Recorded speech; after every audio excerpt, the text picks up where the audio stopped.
Bukan kita yang mencari uang, uang mencari kita. Jangan mau dihinakan sama uang. Bukankah kita lebih mulia daripada uang? Kalau kita selalu mencari uang, itu salah kaprah. Harusnya uang nyari kita. Makanya kalau kita mau lihat orang tinggi ilmunya, sederhana. Nggak usah dites pakai itu ini. Lihat cara dia memperlakukan orang lain. Itu aja, sederhana. Ini adalah rahasia yang akan saya bagi hari ini. Kebanyakan manusia menderita hari ini karena apa? Dicengkram oleh masa lalu. Belum bisa melepaskan diri dari cengkraman masa lalu. Kalau kamu sedang tidak ada, bergembiralah kata Nabi. Karena di depanmu ada siklus di mana kamu akan ada. Tidak ada yang siang yang abadi, tidak ada malam yang abadi adanya. Siang, malam, siang, malam. Tetapi yang abadi adalah perubahannya, siang dan malam. Ini adalah pola hukum alam yang tidak dipahami oleh kita semua. Karena kita selama ini mengidentifikasi diri kita sebagai pikiran. Paham? Oke. Biarkan semuanya pergi. Yang enak akan berlalu, yang tidak enak juga akan berlalu. Betul?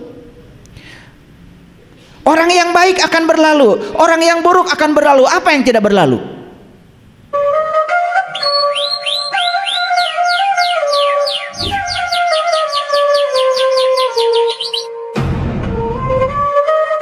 Bismillahirrahmanirrahim. Assalamualaikum warahmatullahi wabarakatuh. Salam sejahtera untuk kita semua. Om Swastiastu, Namo Buddhaya. Salam kebajikan, Sampurasun. Rahayu Sagung Dumadi. Semoga seluruh makhluk hidup di semesta ini, baik yang kelihatan maupun yang tidak kelihatan, di setiap ruang dan waktu, di semua tingkatan, senantiasa hidup berbahagia. Semoga kita semua yang masih diberi warisan kehidupan ini, pinjaman kehidupan ini, selalu menjadi sumber cinta, sumber welas asih, sumber sukacita, sumber kedamaian, sumber ketentraman, sumber keamanan, sumber kenyamanan bagi semua makhluk dimanapun mereka berada. Semoga kehadiran kita ke semesta ini menjadi sumber cahaya bagi semesta. Segala puji hanya milik Allah, Sang kehadiran, Sang keberadaan. Tidak pernah tidur, tidak pernah ngantuk, mengurusi semua kebutuhan kita. Cinta kasihnya yang tanpa batas, sehingga beliau tidak pernah lelah memenuhi seluruh kebutuhan makhluk. Dia tidak memenuhi keinginan kita karena dia tahu yang terbaik bagi kita. Tetapi yang pasti dia akan selalu memenuhi segala kebutuhan kita. Oleh karena itu mari kita puji Allah bersama-sama membaca hamdalah. Alhamdulillahirabbil alamin. Mari kita awali kajian kita hari ini bersama-sama memohon ridho dan berkah Allah. Semoga Allah meridhoi, memberkahi sekaligus mengizinkan kita untuk mengetahui sedikit rahasia tentang dirinya, dan kita pun menjadi orang-orang yang amanah untuk selalu menyimpan rahasianya dalam diri. Mari kita sapa asma Allah dengan kelembutan dan cinta, seraya membaca basmalah. Bismillahirrahmanirrahim. Seorang ibu punya anak dua.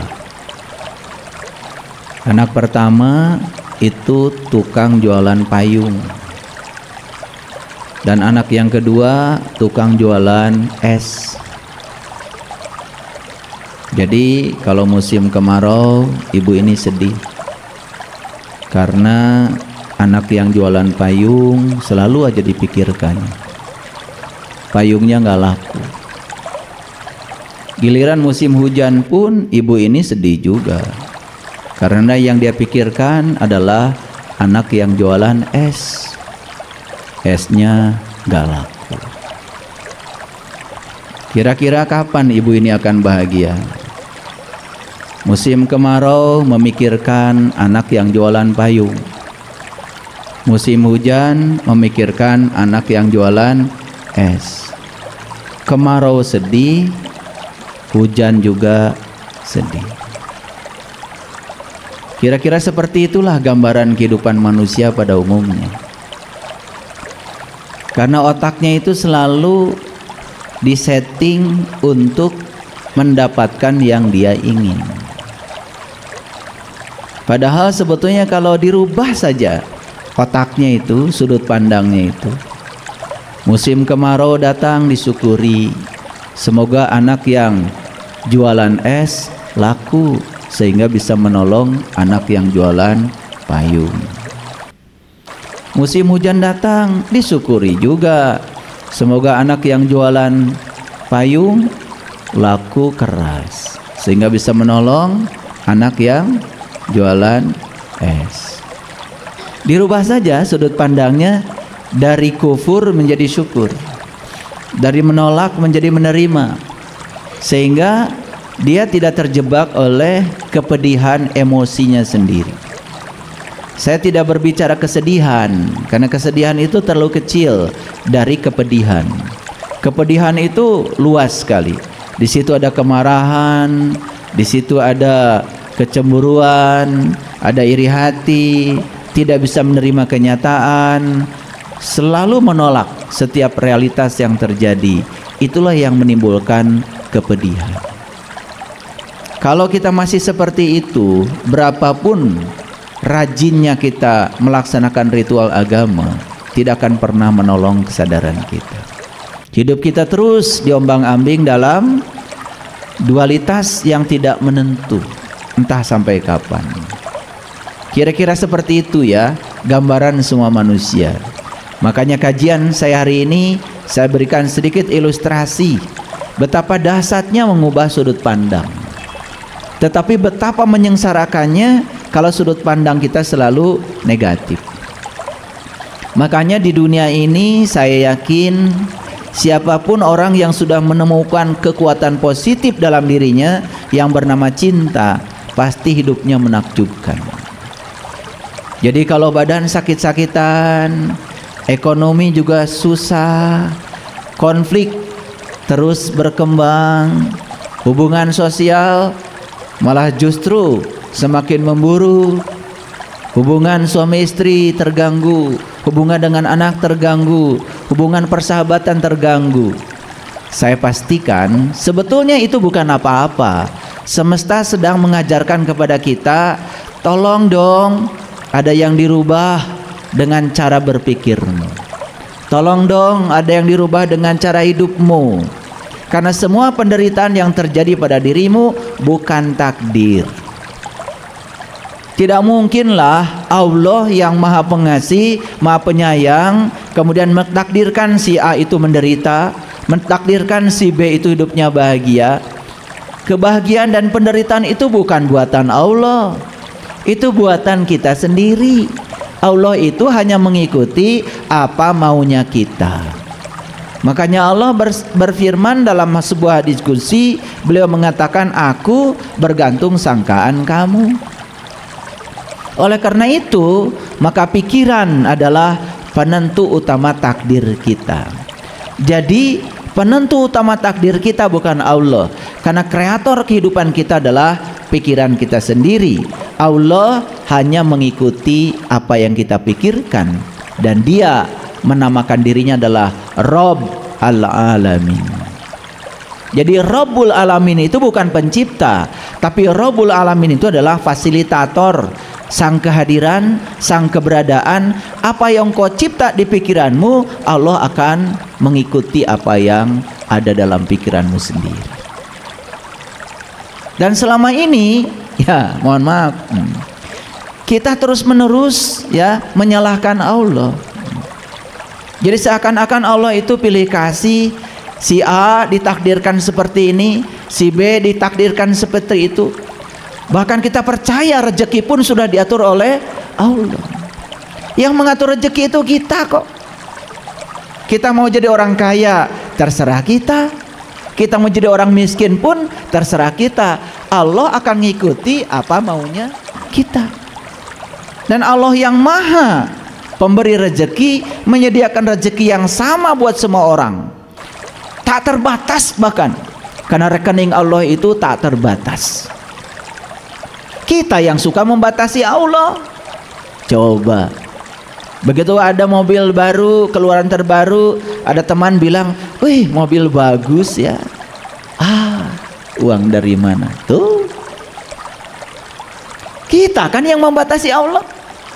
Coba kalau kata-katanya diganti, saya pasti bisa beli, pasti ada rezekinya.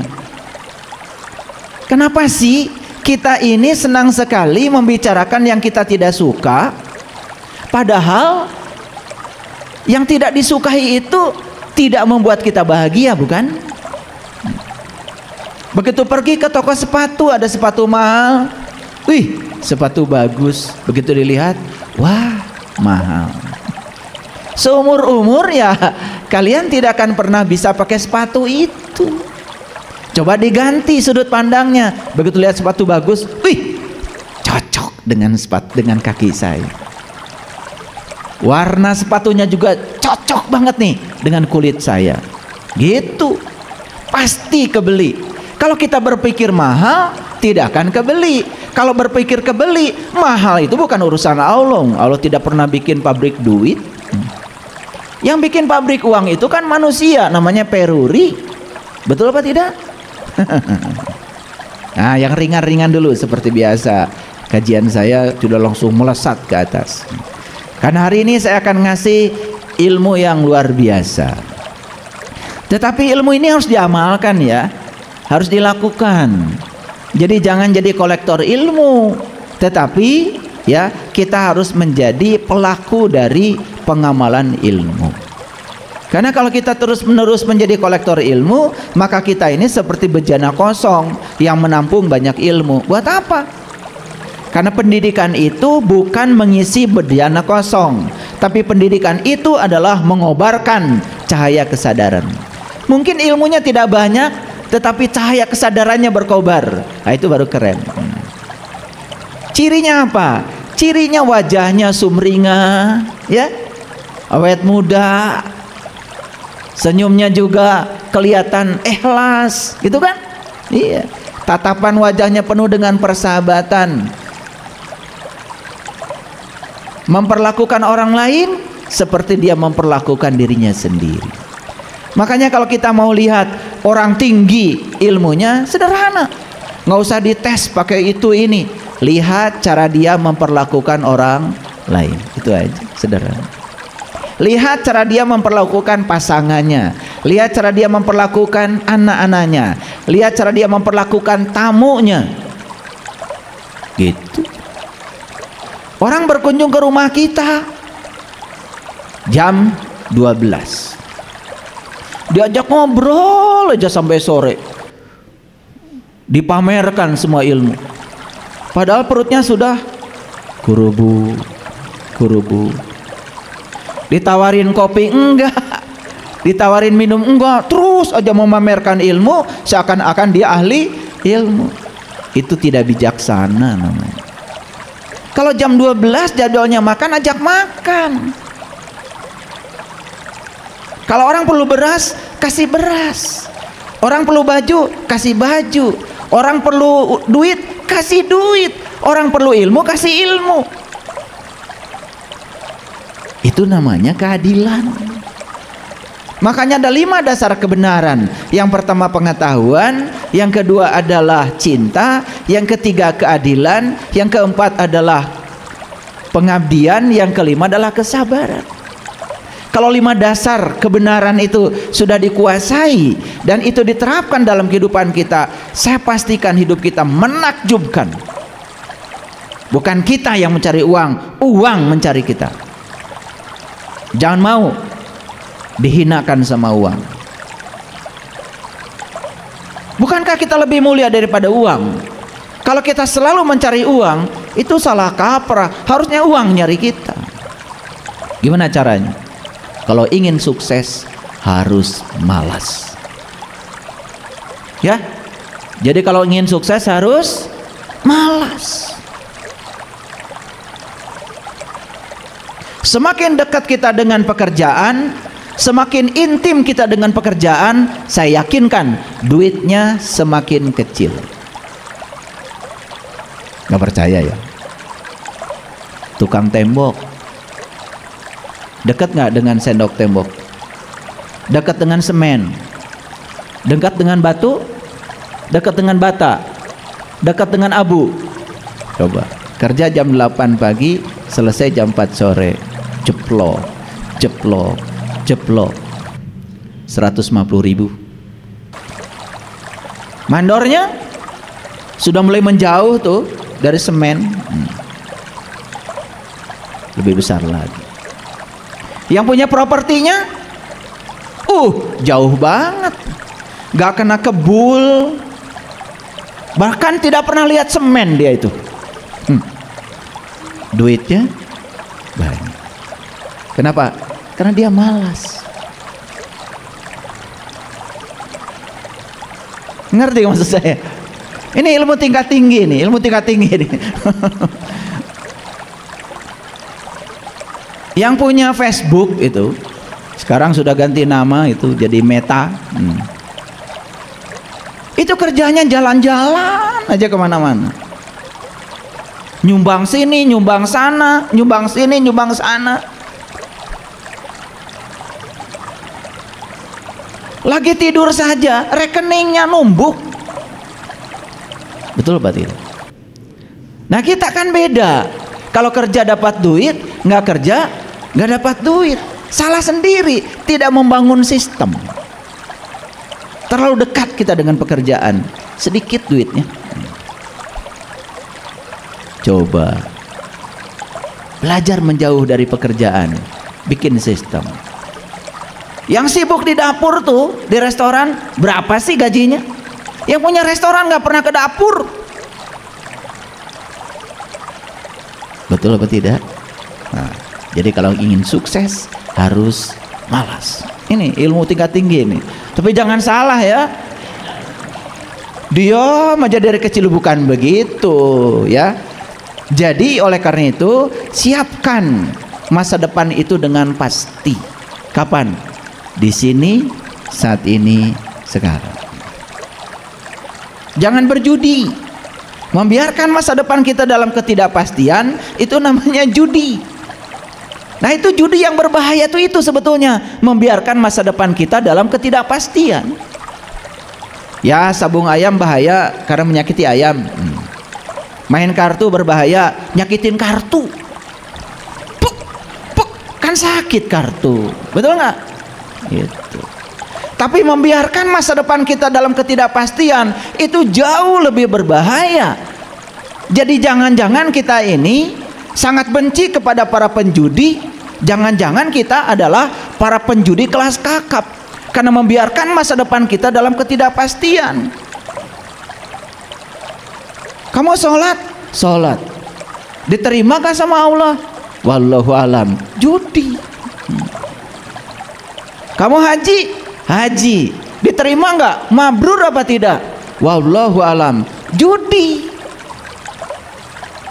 Harusnya kita bisa memastikan kalau sholat kita itu diterima Allah.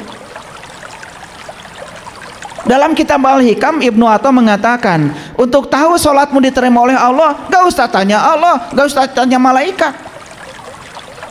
Tanya saja diri kamu, habis sholat perubahan apa yang terjadi? Habis sholat marah-marah, habis sholat kesel, habis sholat bicarakan orang, wah mulutnya tidak terjaga. Berarti sholatmu itu nggak bener, ada yang harus diperbaiki. Sedangkan sholat itu bukan tujuan. Sholat itu adalah sarana mencapai tujuan. Kan tujuan sholat itu akhlak. Aqimis sholat, inna sholat tanha anil fasa wal munkar. Jadi puncaknya sholat itu akhlak.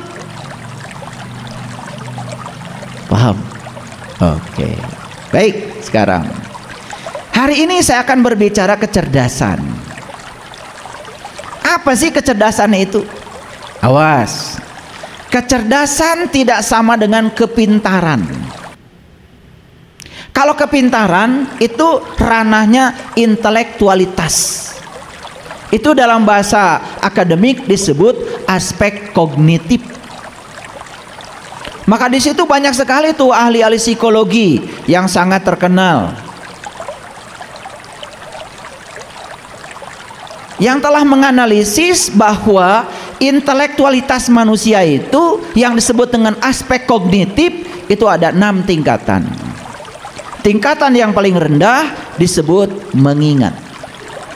Tingkatan yang lebih tinggi dari situ disebut memahami.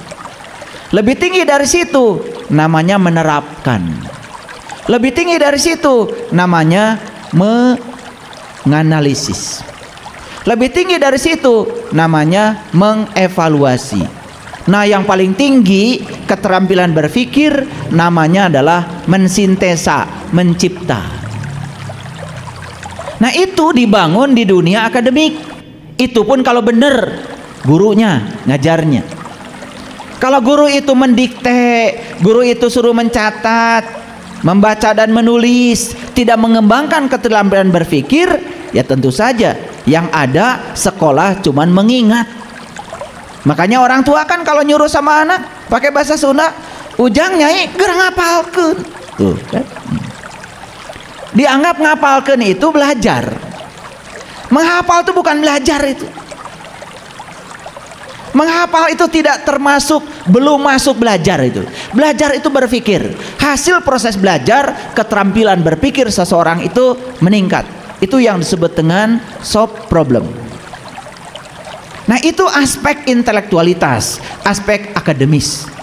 Sehingga jangan heran kalau ada orang sekolahnya tinggi tetapi mohon maaf masih melakukan tindakan-tindakan yang melawan hukum dan norma. Masih korupsi, masih merugikan negara, masih merugikan masyarakat dengan jabatannya, padahal sekolahnya tinggi. Karena memang sekolah tinggi yang diasah adalah intelektualitas. Nah, saya sekarang tidak berbicara dimensi itu. Saya bicara dimensi lain, namanya kesadaran. Nah, kesadaran itu adalah ibunya kecerdasan. Nah, kecerdasan itu dalam bahasa asing sering disebut dengan intelijensia. Nah, intelijensia berhubungan dengan kesadaran. Nah, oleh karena itu, maka kecerdasan itu adalah kemampuan seseorang dalam beradaptasi terhadap perubahan. Apa kecerdasan? Kemampuan seseorang dalam beradaptasi terhadap perubahan. Nah, sekarang selesai kajian ini kita bisa ngukur kira-kira saya ini cerdas apa tidak. Bisa diukur tuh. Nah, bukan sekedar itu, berapa tingkat kecerdasan saya. Itu bisa dilihat dari kemampuan kita beradaptasi terhadap perubahan. Apa sih yang abadi di semesta ini? Oke. Siang itu tidak abadi, malam juga tidak abadi, tapi siang dan malam abadi. Jadi yang abadi di semesta ini ternyata perubahan. Dan perubahan itu ya oleh orang-orang yang sudah mencapai kesadaran tinggi sudah diklasifikasikan termasuk pada aspek hukum alam. Jadi kecerdasan itu sudah menjadi hukum alam sekarang. Perubahan itu sudah menjadi hukum alam. Nah, kalau perubahan itu hukum alam, kemudian kita melawan hukum alam, ya siap-siap saja kita akan jadi orang yang idiot alias bodoh. Jadi ciri kecerdasan itu adalah ditandai dengan kemampuan seseorang dalam beradaptasi terhadap perubahan. Paham sampai sini? Oke. Awas ya, selesai kajian ini langsung evaluasi. Kira-kira saya cerdas apa tidak? Awas, saya tidak bicara pintar. Kalau soal kepintaran, ya nggak usah dibahas lah. Hafalan kalian banyak, betul nggak? Iya. Al-Ikhlas hafal, Al-Falaq hafal, Anas hafal, ayat kursi, wah paling dulu hafalnya. Gitu. Karena ayat-ayat itu ayat-ayat penting ya untuk ngariksa diri dari jin dan kuntilanak, kan begitu.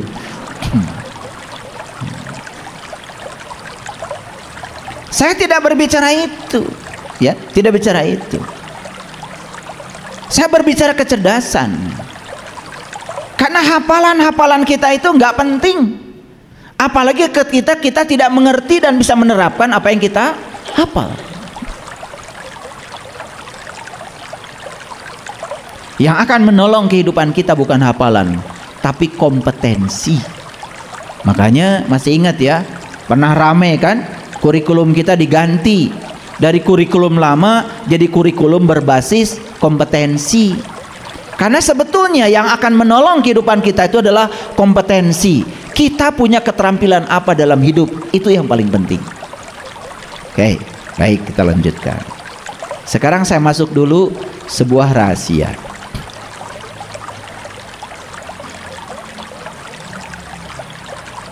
Ini adalah rahasia yang akan saya bagi hari ini. Kebanyakan manusia menderita hari ini karena apa? Dicengkram oleh masa lalu. Belum bisa melepaskan diri dari cengkraman masa lalu. Tidak hadir di sini saat ini sekarang. Saya katakan sekali lagi, siapapun yang hari ini masih mengizinkan dirinya dicengkram oleh masa lalu, bersiap-siap saja akan sedih selamanya. Makanya belajar agama, belajar spiritual, satu-satunya ya, salah satunya yang dibangun kompetensinya adalah melonggarkan cengkraman masa lalu. Makanya intisari semua agama sama. Apa itu? Berserah diri. Makanya di Islam kita mengenal ada ayat inna din indallahil Islam. Sesungguhnya intisari agama menurut Allah adalah pasrah. Pasrah bahasa lainnya adalah berserah diri. Nah, saya sudah jelaskan ya di kajian sebelumnya. Mungkin sudah hatam ya. Berserah diri itu artinya adalah menerima saat ini tanpa syarat. Menerima saat ini tanpa penghakiman. Tidak diizinkan pikiran kita terjebak pada benar salah, baik buruk. Semua realitas adalah kebenaran.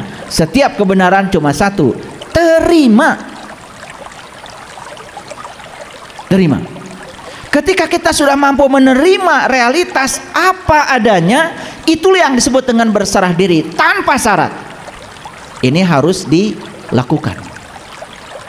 Kalau hari ini kita masih hidup, inilah saat ini. Besok masih hidup, saat ini. Lusa masih hidup, saat ini. Perlakukan setiap waktu sebagai saat ini dan terima saat ini apa adanya tanpa penghakiman. Damai selamanya. Karena yang disebut dengan masalah itu adalah ilusi pikiran. Karena pikiran diizinkan oleh kita menghakimi. Ini benar, ini salah, ini baik, ini buruk. Silahkan, terus begitu. Capek hidup kita. Padahal kita tidak sadar benar salah baik buruk itu adalah hasil produk pikiran. Pikiran yang memproduksi sudut pandang itu. Coba hentikan pikiran, istirahatkan pikiran dari penghakiman. Terima semua hal apa adanya. Tidak ada masalah. Gak ada masalah. Oleh karena itu longgarkan cengkraman masa lalu. Longgarkan cengkraman masa lalu. Begitu masa lalu dilonggarkan cengkramannya luar biasa. Sebentar saya berikan ilmunya. Ini poin-poin penting, rahasia akan kita buka hari ini. Yang kedua, biarkan semua hal pergi. Biarkan semua hal pergi. Jangan ada yang ditahan. Karena perubahan itu hukum alam. Hari ini kita punya mobil, besok nggak punya mobil, biarkan semuanya pergi. Kita akan terjebak dalam hidup ini dua, namanya siklus. Siklus itu cuma dua, keberhasilan, kegagalan, keberhasilan, kegagalan. Dan sebetulnya yang melahirkan kegagalan itu keberhasilan. Tidak ada kegagalan loh kalau tidak ada keberhasilan. Dan yang menghasilkan kegagalan itu keberhasilan. Yang menghasilkan keberhasilan, kegagalan. Percaya sama saya apa tidak? Yang melahirkan kebaikan itu bisa jadi keburukan. Yang melahirkan kesadaran itu bisa jadi ketidaksadaran kita. Ayo. Yang melahirkan cahaya itu bisa jadi kegelapan. Betul? Nabi Muhammad itu keren sekali. Dalam sebuah hadis bilang begini, kalau hari ini kamu serba ada, bersiap-siaplah, waspadalah. Di depanmu ada saat dimana kamu tidak ada. Kalau kamu sedang tidak ada, bergembiralah, kata Nabi, karena di depanmu ada siklus di mana kamu akan ada. Tidak ada yang siang yang abadi, tidak ada malam yang abadi adanya. Siang malam, siang malam. Tetapi yang abadi adalah perubahannya, siang dan malam. Ini adalah pola hukum alam yang tidak dipahami oleh kita semua, karena kita selama ini mengidentifikasi diri kita sebagai pikiran. Paham? Oke. Biarkan semuanya pergi. Yang enak akan berlalu, yang tidak enak juga akan berlalu. Betul? Orang yang baik akan berlalu, orang yang buruk akan berlalu. Apa yang tidak berlalu?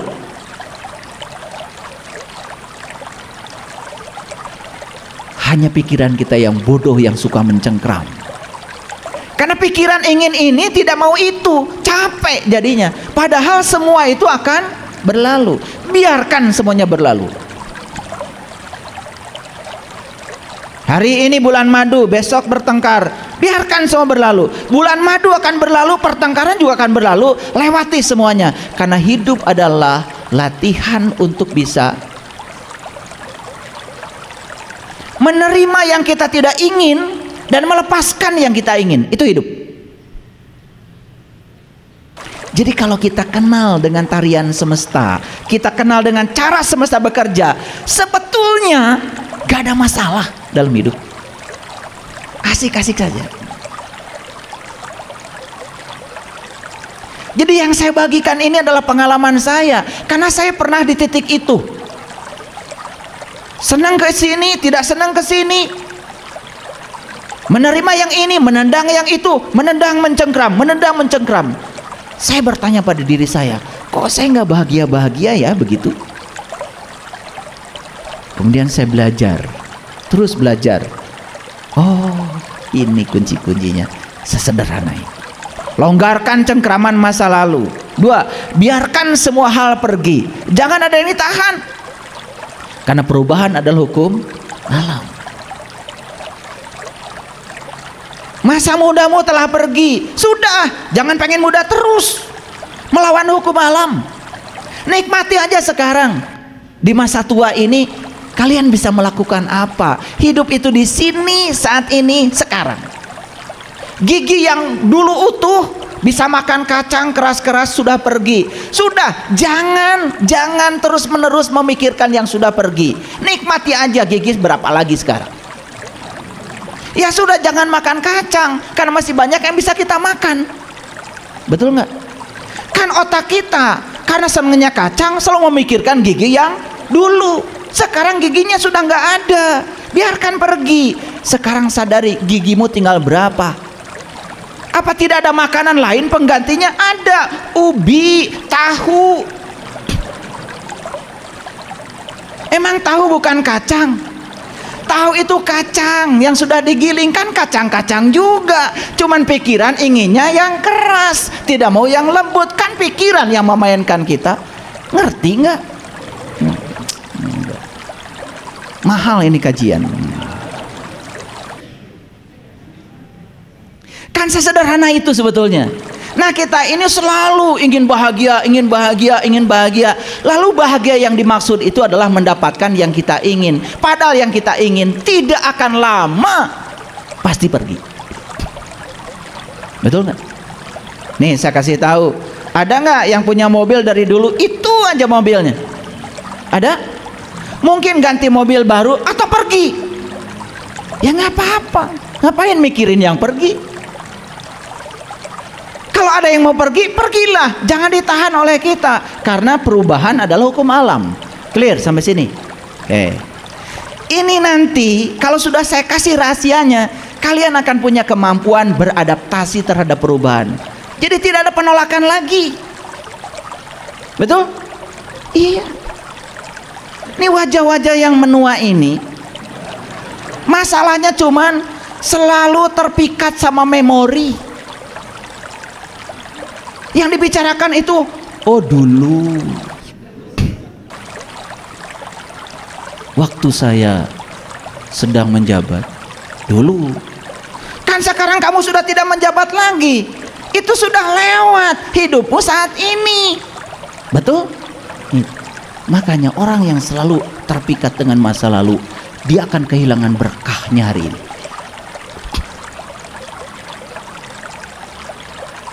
Tiga rahasianya, pahami sifat pikiran. Pahami sifat pikiran. Apa yang paling utama dari pikiran? Pikiran itu senang ketika dia mendapatkan yang dia ingin. Dan setelah dia mendapatkan yang dia ingin, dia melekat pada yang dia ingin. Dan yang luar biasa, dia akan mengidentifikasi dirinya dengan yang dia ingin. Padahal yang dia ingin tidak akan selamanya ada bersama dia. Pada saat yang dia ingin pergi, akibatnya pikiran akan marah, menolak. Betul? Iya. Makanya penyakitnya sederhana. Migrain. Saya kasih tahu ya, kalau kalian migrain itu nggak usah minum obat sakit kepala. Telusuri dari mana nih migrain itu. Migrain itu jelas ada kemelekatan pikiran karena dia mengidentifikasi diri dengan yang dia ingin. Paling yang dia ingin pasti akan berlalu. Itu saja. Sederhana kok. Sederhana kan? Nah, kalau ngaji dengan saya sederhana, tapi bisa dipraktekkan. Saya tidak menjanjikan apa-apa kok, tetapi saya menjamin siapapun yang mempraktekkan ini akan mendapatkan hasilnya di sini saat ini sekarang. Gak tahulah namanya apa itu, pahala atau pahalu, saya juga nggak ngerti. Tidak pernah menjanjikan apa-apa. Tapi kalau dipraktekkan, hasilnya kita nikmati di sini saat ini sekarang. Oke, terasa? Ngerti sekarang sifat pikiran? Pikiran itu sukanya yang dia ingin. Dan ketika dia mendapatkan yang dia ingin, dia akan melekat pada yang dia ingin. Dan setelah itu dia akan mengidentifikasi diri sebagai yang dia ingin. Contoh, dia mengidentifikasi sebagai orang kaya. Pasti tidak siap tidak kaya, bukan? Salah pikiran mengidentifikasi orang kaya. Padahal jadi orang kaya itu tidak abadi. Suatu saat akan ada siklus di mana dia tidak kaya lagi. Supaya dia merasakan sebetulnya tidak kaya itu hanya sedang merasakan betapa sesuatu itu terasa adanya kalau sudah tidak ada. Paham maksud saya? Kan kalian udah punya pengalaman, HP dekat dengan kalian, begitu HP tertinggal panik bukan? Kan terasanya adanya HP itu kalau sudah tidak ada, apalagi hilang. Jadi sebetulnya ketika kita diambil bagian kita oleh Allah sementara waktu, Allah sedang mengajarkan betapa yang ada pada kamu itu sangat berarti dan terasa berartinya ketika tidak ada sementara. Kalau ada terus, kalian tidak akan bersyukur. Mungkin ada yang punya pengalaman kan? Alah dulu ketika jaya 100.000 itu, wah. Tapi sekarang 100.000 tidak ada. Terasa sekali betapa luar biasanya 100.000. Ngerti maksud saya? Jadi Allah hanya sedang mengajarkan itu pada kita, bukan menyiksa, bukan mengazab. Tidak mungkin dia Allah yang Maha Pengasih mengazab hambanya sendiri. No, tidak. Dia sedang mengajarkan kepada kita untuk belajar merasakan kedewasaan. Itu saja.